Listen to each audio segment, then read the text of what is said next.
بسم اللہ الرحمن الرحیم۔ اختلاف چلتا ہے کہ آیا مرد اور عورت کی نماز میں فرق ہے یا نہیں۔ آئیے اس مسئلے کو سلجھا دیتے ہیں۔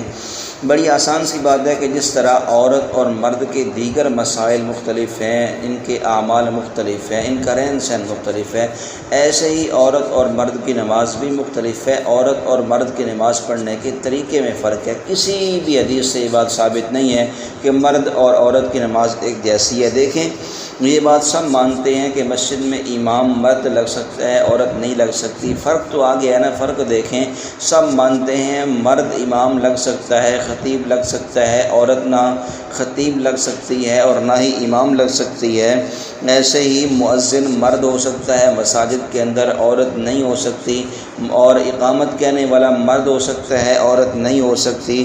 مرد اگر کھلے سر نماز پڑھے تو نماز ہو جاتی ہے، عورت اگر کھلے سر نماز پڑھے تو سارے اسے برا سمجھتے ہیں۔ عورت کے سطر والے اعضاء اور ہیں، مرد کے سطر والے اعضاء اور ہیں۔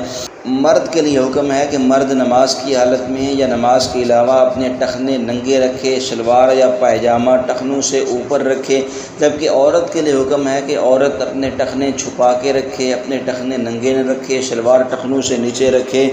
تو روز مرہ کے مسائل ہیں، جیسے عورتوں کے مردوں کے مختلف ہیں، ایسے ہی عورتوں اور مردوں کی نماز میں بھی فرق ہے۔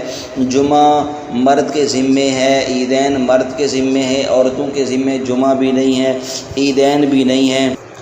اگر کوئی عورت مرد کی ابتدا میں نماز پڑھ رہی ہے، مرد سے غلطی ہو جاتی ہے، اب عورت زبان سے نہیں بول سکتی، بلکہ عورت اپنی ہتھیلی کی پشت پر ہاتھ مار کر امام کو آگاہ کرے گی، جبکہ مرد کیا ہے، مرد مقتدی اگر ہے تو وہ زبان سے بولے گا۔